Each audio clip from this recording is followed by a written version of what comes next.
WCLN 1170 Radio and Cable Channel 16 are pleased to present We Should Know, hosted by JW Simmons, an upbeat, informative look at people, places, and issues facing our community. This education-based analysis of issues will remain positive and informative as we consider closely what we should know. Ladies and gentlemen, thank you for being with us today. We Should Know is on the air. My name is JW Simmons. I am your host. Each and every week at 2:30, we air on Star Communications TV Channel 16, also simulcast on WCLN Radio. The show is uploaded to YouTube and various other platforms, Facebook, so you can pick it up most anywhere. It's going to be something that we feel like is educational and informational formatted for you.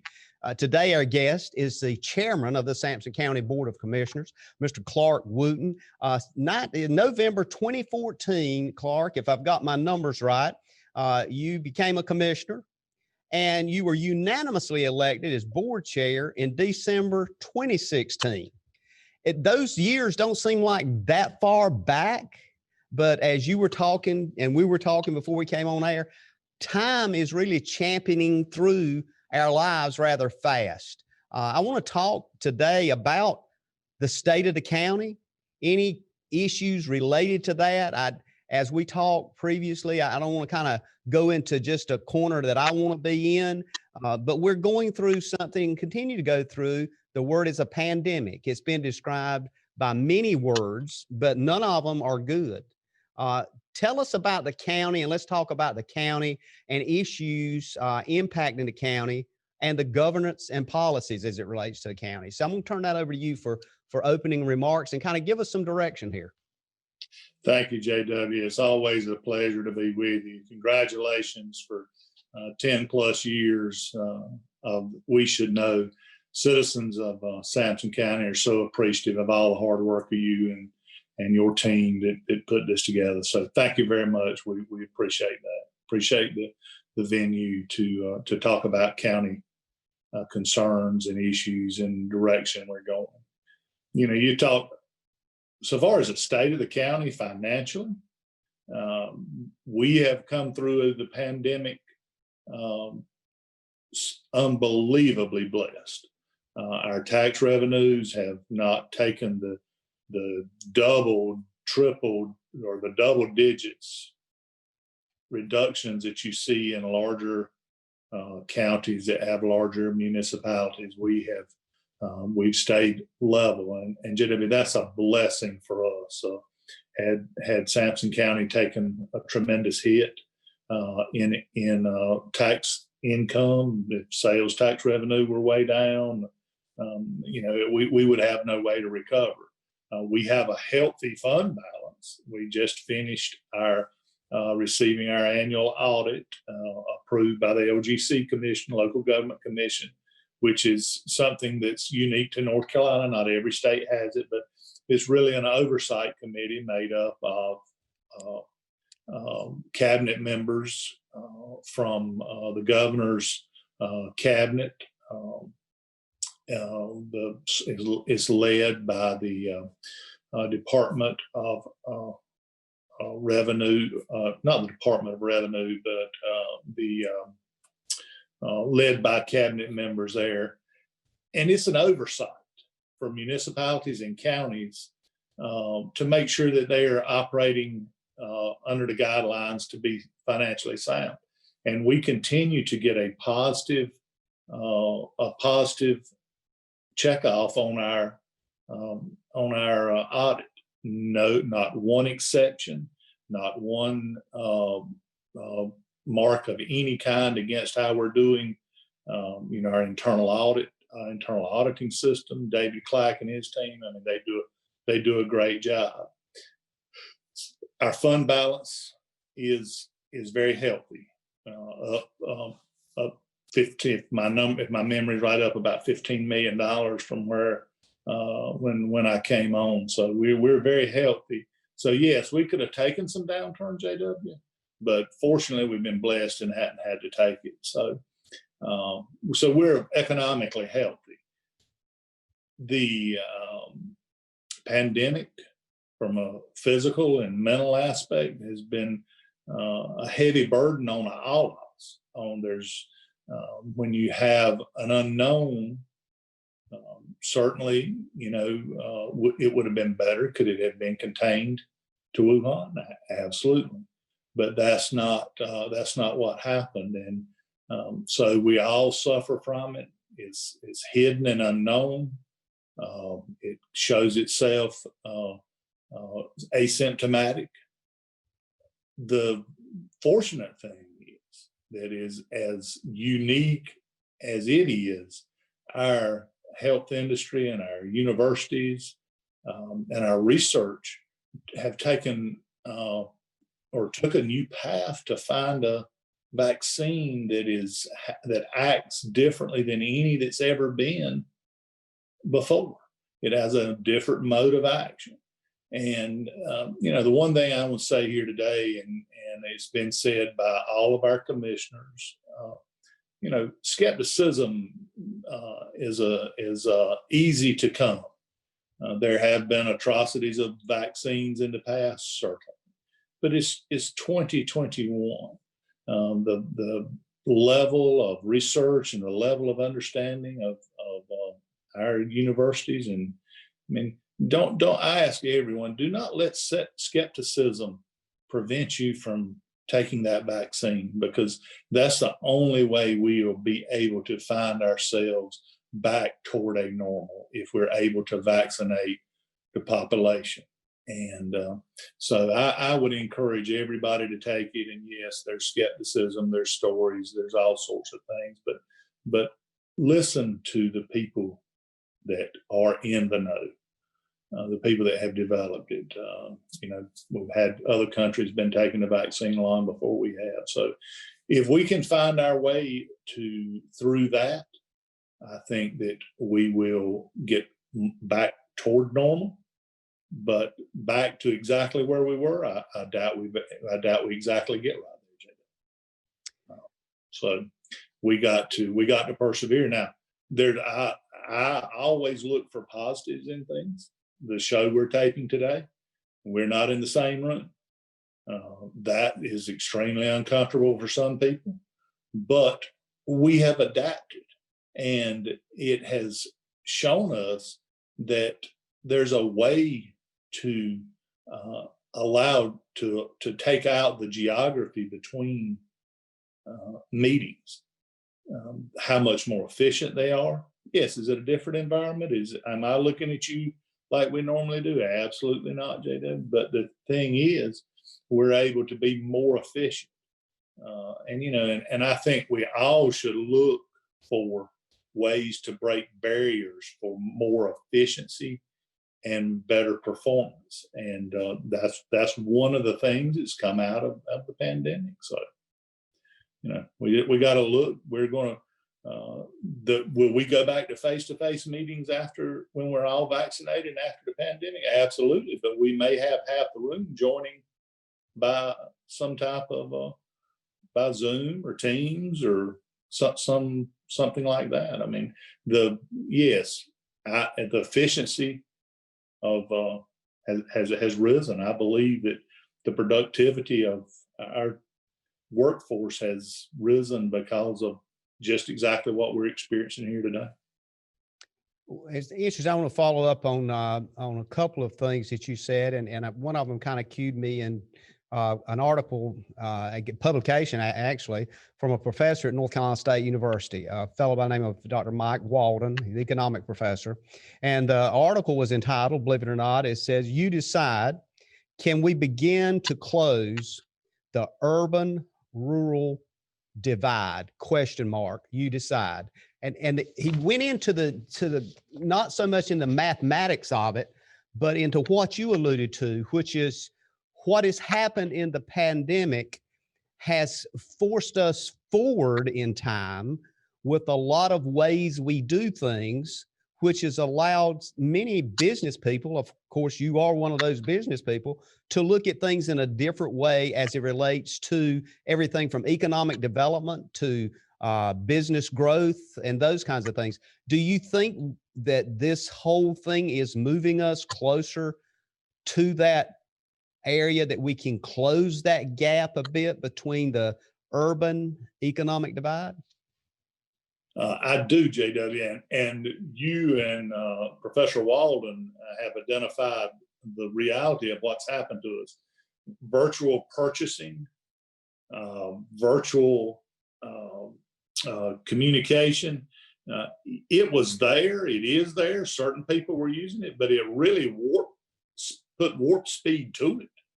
It didn't give us any choice. And that rural urban divide can be closed by that, because I mean, people can work from home. I mean, it has changed the confines of geography. Now, JW, you and this is easy to say, and I bet you've had a lot of people talk about it. But what it has shined a light on, and what we do have to change, and government has to be a part of it. If there is not access to high-speed internet, if a person does not have that access, it is also inhibited and distanced that. We have to, in this country, find a way for everyone to have high-speed internet.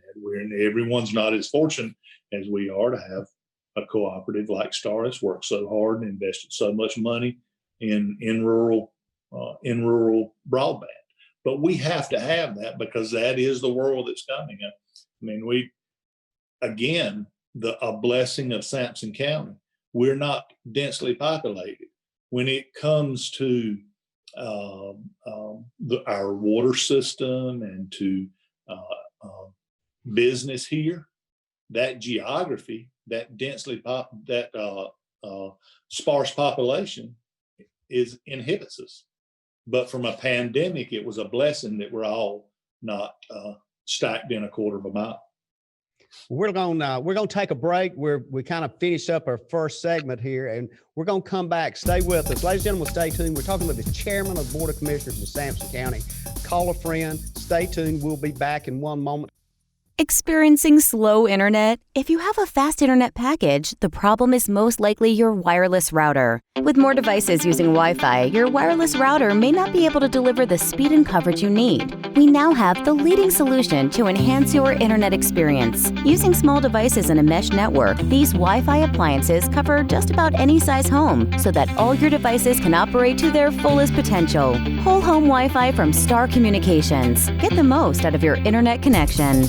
Ladies and gentlemen, welcome back. We Should Know's on there. Remember, if you want to reach us, one of the quickest ways is to email us at weshouldknowedu@gmail.com. That's weshouldknowedu@gmail.com. Oftentimes, folks will send us a recommendation, a suggestion about a show we had, an expansion on an idea that they've got that folks need to know about. We love to hear that. We love to hear from you. We enjoy your feedback. Let's face it, you're the reason we do this. So stay in touch with us and let us know what's happening. The other point I would make, if you don't have a computer and the technology, just send us a regular mail at Post Office Box 1482, Clinton, North Carolina. That's Post Office Box 1482, Clinton, North Carolina, and just send it to We Should Know. We'll get it. We'll talk to you. Just looking forward to it. Our guest today is the chairman of the Board of Commissioners, Clark Wooten. Chairman Wooten, thank you again for taking your time. I know you're a busy guy. I can only imagine, between the county's business, between your very successful private business corporation, your time is very limited and very precious. So thank you for talking to the folks today and kind of bringing us up to speed on what you see from your vantage point and where we're going. And the first segment tells me we're not flying blind, that we're doing some things very good. It sounds like economically we definitely are, but I want to kind of get into that area of expectation. You brought it up in the first segment. Things have changed a lot. You know, we get everything from groceries to donuts at our door now. We have deliveries of all kinds of items. We have immediacy expectation. What should we expect from county government as it relates to services from county government? Just kind of speak to that area, because I'm looking at everything from supplying water to a need we might have with public health, or something with social services or some other department I've missed? Kind of bring us up to date on what your thoughts are on that going forward. Well, I'm glad to, JW, and I'm very encouraged to hear you talk about feedback from your listeners. We encourage that in Sampson County, just like I encourage it in my business. You know, I say feedback's the breakfast of champions. You can't get better if people don't communicate with you. So I applaud you for that. For how people receive goods and services from the county, I mean, there's no doubt it's changing. Now, as you know, JW, there's certain things that have to be done face to face. There are certain services that have to be received face to face. But you know, one thing you talked about healthcare. I mean, you know, I had a virtual doctor's visit. I thought I liked it a lot because you know, I was able to take care of you know, a visit and not have a 90-minute drive in it.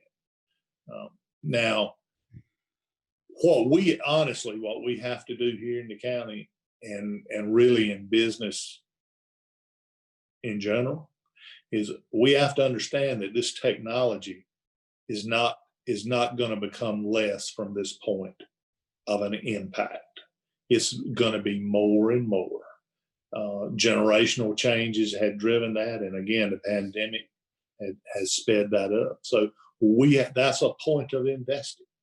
I mean, we have to make it where our citizens can receive services virtually, and that's going to take some work. I mean, there's no doubt about it. But I would tell you that from the county's viewpoint, it's high priority.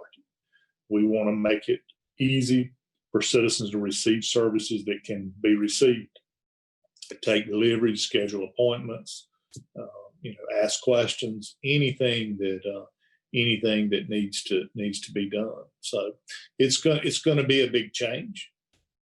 Honestly, in the pandemic, I mean, we've had the face-to-face services have had to change, and that is that's a big change. Now, when I say face-to-face services have changed, I don't mean gone away. I mean the way that's received. I mean, there's situations where, you know, it's received through a window where before we came and sat down beside a chair, but we receive them safely and continue to put that service out. So it's important. It's an issue, and believe you me, we're working diligently to raise that level of service here in the county. So. One of the things I've noticed, and you can speak to that a little bit, is that, and a lot of folks may still not know this, but the commissioners' meetings now are on a Zoom or platform in which they're delivered via technology. And what has that done as far as the number of people that are participating or watching or observing commissioner meetings and the business of the county? Well, I hear positive. I hear people talk about and ask questions, and it's way back in 2014 when maybe you and I first talked. We talked about transparency, but a person needs to fully understand the issue, and by being able to see those commissioner meetings and know what has been discussed and what has been done, it's allowed to raise that bar of transparency. I mean, people are asking questions. Typically before they were reactive. You know, my water bill went up, my tax bill went up, I couldn't get hold of this service, and now it seems to have become more pointed and honestly more proactive, which is a good thing. I mean, I can cite recent examples of that very thing, and that's what excites me, because the truth of it is, JW, you know, I put my hand on the Bible to serve the people of this county the best of my ability. And I did not take that lightly. And it said, that oath said serve everyone, not just District 1, it said serve everyone. And so we as commissioners and as a government, we can't do that if we don't get that feedback and that breakfast of champions and that, hey, why do y'all do it this way? Or can it change? Now, around on the flip side, we have to be prepared to receive that and look at it objectively and not, as one of my favorite sayings, not immediately go to no. I mean, that's the easiest thing a person can do. If I ask you to help me change my tire, the easiest thing you can do is go to no. But that's not how change happens. And I can tell you, my fellow commissioners, that is what their goal is, to leave their chair when they're done with it with a positive, long-lasting effect on this county. So I encourage that, and I'm glad we're getting there. I'm glad we're getting out and people can see what's really going on. Well, one of the services that comes to mind, and I know a lot of people probably looked at this some time back, but I think it's still in progress, is the whole issue of delivering services in the area of healthcare. And one of those areas of delivery is emergency healthcare, i.e. paramedics going out to deal with traffic accidents or cardiovascular events that occur at home or whatever it may be. A considerable amount of money is being spent on building, from what I can understand, a new building. Can you talk to that? I'll give you a couple of minutes to kind of touch on that before we have to go to break. JW, the brick and mortar facilities are something that in general, I would think are becoming less and less. But in this case, it's paramount because of just what we see with this pandemic. This building will be state of the art, be able to withstand chemical attacks, state of the art, a lot of money.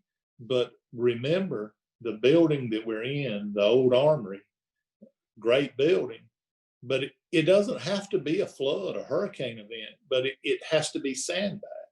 And to their credit, when the DOT built 701 business, they built it up. They leveled it up. They took the dips out of it. The neighbors at the armory, where they built new buildings, they hauled in dirt and built it up. I would have done the same thing. But if it were not for the work of the county staff, public works and EMS, sandbagging, there'd been water within the last 12 months in that building. And look, government has to be prepared to help people when they can't help themselves. Those emergency workers, I'm so glad they're getting a vaccine. But if you listen and you have a way to be involved, I mean, it's just minute after minute, rescue call, fire call, paid staff, volunteer staff, and then they get the wild card of the pandemic into almost an insurmountable job now, is the pandemic. So thank God they're getting the vaccine and able to take that off the table. But if one has not paid close attention, our first responders, EMS and fire, they work by the minute in this county, and they deserve a facility to work out of and to have the tools to provide those facilities. Because if your life is in danger, I mean, honestly, nothing else really matters. So we got to get to them. We got to get to those calls. Got a great team. We're going to take another break. It seems like time is going by fast for us. It always does when we have you on. And I want to encourage people to call a friend and stay tuned. We're going to take another break. And as we take this break, I also want you to listen to our sponsors of this show and support them if you can. They're local and you know them right here. We'll be back in a... Many things have been stolen away during this time of uncertainty. No crowds to cheer on their favorite teams. Applause and pageantry have been stripped away. Thieves are looking to make your home empty and silent. Star Communications has the answer you are looking for. Security by Star. Automation and affordability along with friendly service makes for a security choice that is sure to keep your family cheering. Ladies and gentlemen, welcome back. We Should Know is on the air. I'm JW Simmons, your host. We're about halfway our show today. Thank you for being with us. Many times we'll have people to ask, when can I see this show? When is it on? And what's the program about? Those kinds of things. And pretty much to capsule it, it's about education information. It's about people that most likely you know the name or know what they do. It's about giving you more than a sound bite. And that's what we're doing today. And a person that can definitely take advantage of that is the chairman of the Sampson County Board of Commissioners, Clark Wooten. Clark, again, thank you for being with us. And we were talking as we went to break about the building and the new facility for emergency medical operations, for the 911 center, for all of those things that's kind of going on at the old armory is going to be moved, and a new building, state of the art's going up. Tell us a little bit about the cost factor, the funding, that kind of thing for that facility. Well, I'm glad to, JW. The price of that building went up as the people that were willing to give us grants, as we met their had to meet their requirements. Frankly, it was an educational process for us and our staff to even know these things were needed. Again, I go back to if there were, God forbid, some natural disaster or man-made disaster, to try to prevent those and to be able to communicate. If, we talked about EMS services and fire services here in the county, but if that 911 center is not working, yes, is there backup communication centers? Absolutely. But that's a transition time. That's not just switching a light switch. And if you need medical services during that transition, and JW, it wouldn't be good. So we have to be prepared for the future. We have to be prepared, and this is a case that brick and mortar is required. It's not a situation where you can do virtual learning. I mean, people have to be on site, in staff, and working. And a part of the presentations, our county staff did wonderful presentations to many groups to get grant funding. And when some of those grant providers and funding providers came, they were frankly in awe. I mean, you can't describe that armory in a natural disaster. Although the county has done a great job of preparing better and standard operating procedures and knowing, what each person needs to do. But that building literally holds every function of the county. It's like the participants go, and these may not be exact numbers, but maybe go from 10 or 12 to 20 or 30. And we can't officially operate like that. So. And we're talking a multi-million-dollar facility here is what we're talking, correct? I believe about between $17-18 million, if my memory's right. And a large portion of that, I believe I've heard or read in the media, that is going to be coming from grants and other forms rather than taxation. A little more than 50% is, as I recall. Now, hey, that we continue to search for those. I mean, we've not stopped searching for those for more funding and more grants, and so we've been blessed. Been blessed with a lot of people to work hard to get that frankly will never be known. But one of the things that I'll probably be called out on if I don't get into this is the other capital needs assessments in the county. And when you look at that, you think about one of the first things oftentimes that comes to mind is public schools. And we've talked about that to some degree in the past.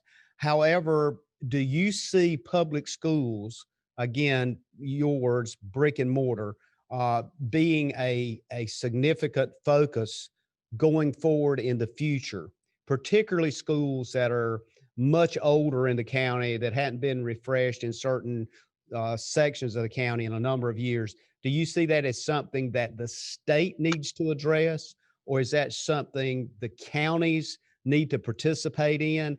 How does that evolve going forward? I had Representative Raymond Smith on, and he mentioned doing a bond referendum on the state level and having it disseminated to different regions in the state where capital needs are done. There's multiple ways to look at this. I just want to get a focus on where maybe you in the leadership role with the commissioners and maybe the commissioners look at that. Is that, again, a local kind of thing? Is that something we need to look at from the state? How do we address that? Well, JW, certainly it is the commissioner's responsibility to provide funding. Outside of that, it's the city and county boards of education. And I certainly don't want to run in their lane. I will say that those large expenditures for bricks and mortar, the ones that have been made, we're still paying. And there's always a need. You know, JW, the fastest way to get someone upset with you is to do something that affects their children. That's human nature. Everybody wants the best for their children. And I wish that we could have new schools that need replacing. Very old, very, very old. Representative Smith talks about some type of state help. And frankly, if we're going, that's going to be the best chance we have to work on bricks and mortar. Now, do we have to realize that the virtual learning has impacted the need for that? I mean, I think the reality is it has. So we'll have to see where that lands. For lack of a better term, the jury's still out on it. I would love to see the state help us. I mean, we struggle in capital outlay for roofs. I mean, the life of a roof, the life of on those big structures, the type of roof that can be afforded is typically got a 10 or 12 year life. And hey, yes, would I like to put a lifetime roof on every building we got? But we have greater needs, and we have to find that balance. And so when these structures are built, got a 10, 15 year life roof. I mean, it's because we have a lot of structures, not just schools. I mean, we have a lot of bricks and mortar in the city and county that need capital outlay. So it's a needed bucket, but it's a deep bucket. Moving to another subject, unless you got something else on that, I wanted to kind of touch on jobs, employability, those kinds of things. And one of the first things that come to mind for me is I look at our county employees, which I personally would say from my view, which is a 20,000 foot view, but I would just say they're doing an outstanding job dealing with things that they're dealing with, because they deal with the pandemic like everybody does, and they have a lot of weight on them. When we look at that, where do you see county employment? Are we competitive? Are we going to be able to sustain the same kind of talent we got now going forward in the future? Does that talent change? Does it reduce because of technology? One of the things that the state I read that has done this year, starting this month, is they have adjusted their health insurance for state employees, especially retirees, those kinds of things. Do you see any additional adjustments anywhere for county employees? And with that said, oftentimes county employees will say to me, well, I'm paying more for my family with health care than I'm paying for my house. How do we reconcile, and is there any reconciliation there? Well, health care is a national problem. You know, we and this is Clark's opinion now. People, including myself, work for two reasons. One is financial, and we are behind with our county employees. As you say, time passes so fast. We did a study, and we got people more into closer to the midpoint of the region for their job. But that's been 6 years ago. Time's gone by. We're not at that same level. So we're going to have to look at a way to do that because we do have great employees and we do have great talent, and retention is important. So the financial part of it, we're behind. You spoke about leadership, JW. If you get your leadership team right, if you get the right leader and you create the right work environment, people will want to participate. And so that is certainly the direction that we've worked over time. We do have some great leaders. We do have great employees, but retaining them and challenging them. I think I might have said this on the show the last time. I mean, when you ask young people what they look for in a job, invariably, a high percentage is, I want to make a difference in this world. And so as employers, as an employer of 534 people, we're going to have to facilitate ways for people to bring their talent, develop their skills, and make that difference. David, I can't leave this show without telling you what a great county we live in. The municipalities and the county government work so well together. So I want to bring City of Clinton and the other municipalities a big kudos.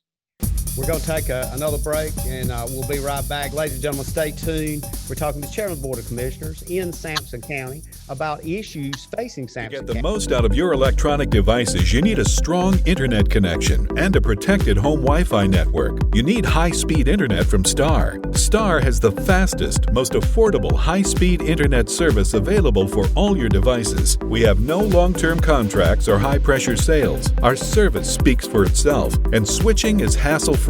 We take care of everything with free installation from a local company. High-speed internet from Star. Internet at the speed of life. Thank you for being with us today. We're coming up on our last segment here on a program we call We Should Know. It's coming to you from, yes, a beautiful Sampson County, right here in the middle of the southeastern part of North Carolina. Many of you picked this show up from different parts of the state. We've even had folks, believe it or not, from other countries to hit us and let us know that they're out there watching or looking at us on some of those social media platforms. Today, we're talking with Chairman of the Sampson County Board of Commissioners, Clark Wooten. Chairman, thank you for being here, and also thank you for being candid on a lot of subjects we've talked about. I want to transition this last segment to kind of get into that whole development profile, that if you had to look at it as a development profile and look at Sampson County, what is Sampson County's fit in your mind? What role do we fit? Because when I look at a lot of documents that economists and other folks are putting out, you see things about technology, about high-paying jobs with engineering and the pharmaceutical industry. You see a lot of that settling in Wake County. You see a lot of stuff about transportation and other things applied in different areas. As we talked earlier about the rural economic divide and closing that, tell us what your profile looks like for Sampson County as the leader of local government here. I'm glad to, JW. That's where I was in the last segment. Wanted to speak about the municipalities and their cooperation with us from many aspects, but certainly economic development, because economic development is everyone's job, and it is our path to close the rural-urban divide that we feel. We do not have the tax base of the big cities, but we have the need for the services. So that's the way we close that gap. what does it look like for us? I will tell you that I have only done minuscule amount of work, but our staff and our contractors and Stephen Barrington and Ray Jordan, they work hours, countless hours, along with Mr. Causey and others to find and develop that profile and that niche. It takes time. It takes because business changes. I don't have that crystal ball, but I do know this, JW. If we don't step down that path, which we've made great strides in recent times with leadership and staff and the support of my fellow commissioners, we have made great strides. And it's, it is unfortunate that we've had to take a step back with the closing of the Garland factory. That is be frank, is all that's in the hands of the U.S. Bankruptcy Court in New York City. We don't know what's going to happen there. So that's a step back. And if we're not prepared to move forward, we can't overcome those. And that's what we're preparing for. Made purchases of real estate, made work with the cities, particularly the city of Clinton, but not only the city of Clinton, other municipalities, to provide opportunity for businesses. We're just beginning to step there, JW. We're just beginning to start that, because there are people, as we speak right this minute, looking to locate in southeastern North Carolina. Some have requirements that inhibit location in Sampson County. Some have requirements that are a perfect fit for Sampson County. But we don't know what's the next phone call will bring us. We just have to prepare, and we just have to be wise and smart about where we spend our economic development dollars. And it all started from that seed money that the commissioners and the staff recommended that we put in place. And so we'll see. And I'm certainly not about to tip anybody's hand, but I tell you something, you stay tuned, because I don't believe I don't believe Santa Claus will come again without some great news on economic development. And I'll stop right there. Well, I think you've hit a couple of very interesting points, and one of those does build itself around expectation and our capabilities and abilities. Quite often I have conversations, and I have with Stephen, very impressed with Stephen. Here's the thing that strikes me. Oftentimes you hear folks will make the statement, well, we have a lot of box moving industry here. The implication is that kind of all we can do is things that require low skill. But that's not necessarily what I see. At the same time, I don't see the high paying jobs in areas that maybe are in those STEM, science, technology, engineering, math related kinds of things. How do we bump that up? How do we look at folks and say, hey, you can still do things here in Sampson County and have that skill level and education level? You don't necessarily have to do that in Wake County. And what comes to mind many times is a lot of the big industries, Amazon, for example, look where they located in Garner, in one of the heaviest trafficked areas in Wake County. We got plenty of land down this way, you know? So I guess that's where I'm going. Is this a conversation, I'm sure it is, that you've had, and how do we approach those kinds of things?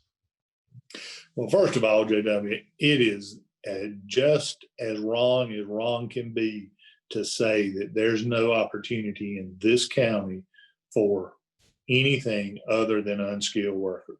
That is wrong as wrong can be.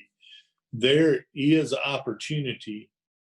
I mean, we have businesses in this, very successful and very sophisticated businesses in this county You just have to look. They're there. They're on some corners, and that's a bit frustrating for me. Mm-hmm. Now, look, are we going to have a pharmaceutical nest of businesses here? I don't know, but we are so close to full employment in this county, one of the lowest of any county that touches us. When someone comes to this county and they need employees, I mean, they're going to have to pay. They're going to have to pay a good wage, and that's the frankness of it. Now, that's why we want to attract them. The unfortunate truth of it is there's not enough of us in this county to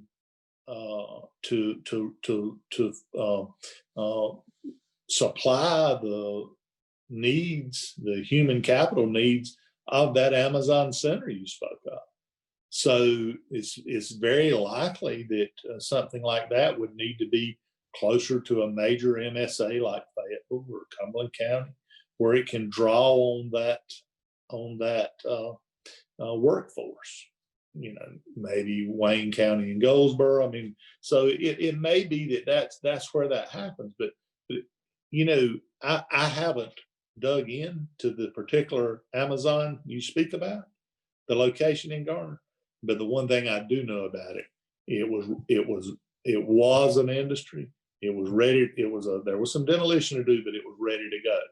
And I suspect you'll find that is a key to unlocking Sampson County, and really any business is. And I don't like this, but I mean, in fact, I don't even think it can be shovel ready. I think it has to be occupiable. And I think we have to be where we can just jump right in there and go. Pandemic has building supplies and things like that.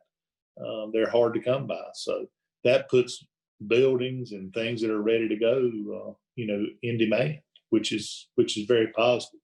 But we're gonna prove that idea. All we can do is move a box from A to B. That's way too skeptical of mentality.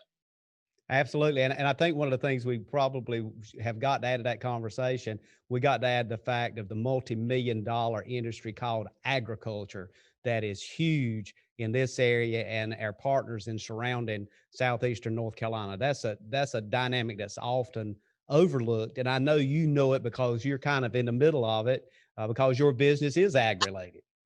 It is. It's an agricultural business. Look, when you and I were back on the farm, there were no GPS, no global directions. I mean, the tractors that run into fields today, when you pass those, they're more than likely there's not a human hand on that steering wheel. When he turned around at the end, he pushed a button and GPS and auto steer's driving it. That, look at the level of skill in that simple portion of agriculture. I mean, those big sprayers you see out at Ronnie Jackson's, all GPS driven. They know when you slow down, they put less. You speed up, they put more. They know when you come to the end for no double lapping. I mean, that's it's unbelievable where it's gone in my 58 years. We're coming to close the show. I want to give you about 15 seconds to wrap up. Always good to have you on. Give you about 15 seconds here to wrap up. Well, I just need to invite myself back because I can't get it in 15 seconds. But stay tuned. Good things to come. Take the COVID vaccine when you can. Thank you, Chairman. We appreciate you being here. And again, you're welcome back anytime. We'll continue this conversation. Ladies and gentlemen, I want to thank you for being with us today. I know there's a lot of questions we didn't get into, a lot of discussion we didn't. Continue to send us those emails to wishyouknow.edu@gmail.com. And as always, we look at you and say, may God bless.